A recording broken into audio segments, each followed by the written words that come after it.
Detail చూస్తే హైదరాబాద్ నగరంలో ఓ వ్యాపారి దారుణ హత్యకు గురయ్యాడు. జవహర్ నగర్ పోలీస్ స్టేషన్ పరిధిలోని నడి రోడ్డుపై రియల్టర్ వ్యాపారి రత్నంపై గుర్తు తెలియని వ్యక్తులు కత్తులతో దాడి చేశారు.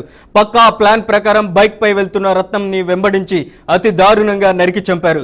సమాచారం అందుకున్న పోలీసులు ఘటనా స్థలానికి చేరుకున్నారు. మృతదేహాన్ని పోస్ట్ మార్టం నిమిత్తం ఆసుపత్రికి తరలించినట్లు తెలిపారు. ఇక ఈ ఘటనపై కేసు నమోదు చేశామని, తొందరలోనే నిందితులను పట్టుకుంటామని పోలీసులు వెల్లడించారు.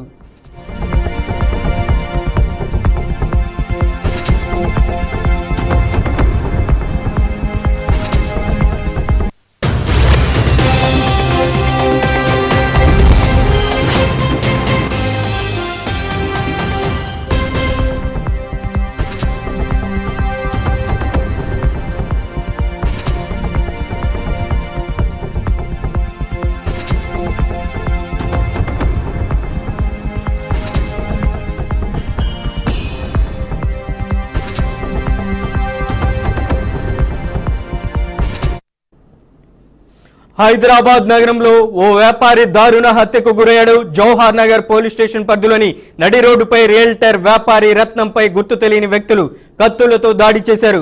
పక్కా ప్లాన్ ప్రకారం బైక్ పై వెళ్తున్న రత్నంని వెంబడించి అతి దారుణంగా నరికి చంపారు. సమాచారం అందుకున్న పోలీసులు ఘటనా స్థలానికి చేరుకున్నారు.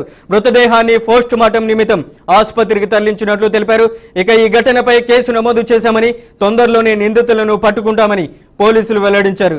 ఇక ఇదే అంశానికి సంబంధించి మరింత సమాచారం అందించడానికి మా crime bureau chief Inna Reddy phone line లో ఉన్నారు. ఇన్నారెడ్డి, అప్డేట్స్ ఏంటి? మనోజ్, మనం చూడొచ్చు గత వారం రోజులుగా ఏమైతే పోలీసులు కూడా చాలా సీరియస్ గా ఈ రౌడీ షీటర్ల మీద కూడా నిఘా పెట్టడం, తర్వాత నాకాబందీ హైదరాబాద్ కమిషనర్ సజ్జనార్ గారు కూడా ఆయన రంగంలో దిగి ఈ విషయం మీద సీరియస్ అవడం జరుగుతా ఉంది. ఇదే నేపథ్యంలో ఇలాంటి పరిస్థితుల్లో ఈ హత్య చోటు చేసుకున్నది నిజంగా ఒక సంచలనంగా చెప్పుకోవచ్చు. నడి రోడ్డు మీద రియల్టర్ ని కత్తులతో దాడి చేసి వెహికల్ మీద వెళ్తుండగా దాడి చేసి అడ్డగించి మరీ నరికినట్టు కూడా తెలుస్తా ఉంది. ఇదంతా కూడా రియల్ ఎస్టేట్ వ్యాపారంలో భాగంగా పాత కక్షల నేపథ్యంలో హత్య జరిగిందని చెప్పేసి కూడా ఇప్పటికే కొంత సమాచారాన్ని సేకరించారు. తర్వాత దీనికి సంబంధించి ఎవరైతే చనిపోయాడో మృతుడు రత్నం సంబంధించిన వ్యవహారంలో ఎవరెవరు శత్రువులు ఉన్నారు, ఎవరెవరితో గొడవలు ఉన్నాయన్న దాని మీద ఇప్పటికే కొంత కీలకమైన సమాచారాన్ని సేకరించి ఆ దిశగా ఎంక్వైరీ కొనసాగుతా ఉంది. మొత్తం మీద ఈ రియల్ ఎస్టేట్ వ్యాపారం మళ్ళీ పుంజుకునే నేపథ్యంలో మళ్ళీ ఇలాంటి గొడవలు జరుగుతుందని చెప్పేసి పోలీసులు అప్రమత్తమైన అయినప్పటికీ కూడా ఈ పాత కక్షల నేపథ్యంలో రత్నం మీద జరిగిన దాడి కూడా ఖచ్చితంగా తెలిసిన వారే, తర్వాత గతంలో వైరం ఉండే అంటే గొడవలు ఉన్న వారే ఆర్థిక వదల కారణంతో హత్య జరిగిందని చెప్పేసి పోలీసులు నిర్ధారించి ప్రస్తుతం హంతకుల కోసం గాలింపులు చేపట్టాడు మనోజ్.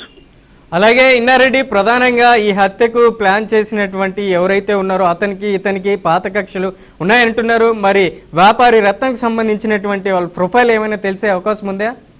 అయితే ప్రస్తుతం అయితే మాత్రం రత్నం సంబంధించిన వ్యవహారంలో ఈయన అంటే ఎవరైనా సరే ఒక రియల్ ఎస్టేట్ వ్యాపారం చేస్తున్నప్పుడు ఖచ్చితంగా శత్రువులు అంటూ ఉండవన్నది సర్వసాధారణం. కాకపోతే ఒక మనిషిని దారుణంగా నరికి చంపేంత వైరం ఎవరితో ఉన్నది, ఎవరితో గొడవలు ఉన్నాయన్న దాని మీదనే ప్రస్తుతం పోలీసులు సమాచారాన్ని సేకరించి ఇప్పటికే కొంత కీలకమైన సమాచారాన్ని కూడా సేకరించడం జరుగుతూ ఉంది. మొత్తం మీద రత్నం హత్యకు సంబంధించిన వ్యవహారంలో గత కొద్ది రోజులుగా అంటే గత వారం రోజులుగా కొంతమందితోటి తీవ్ర వివాదాలు ఉన్నాయి. ఈ విషయం పోలీస్ స్టేషన్ దాకా వెళ్ళింది అని చెప్పి తెలుస్తా ఉంది.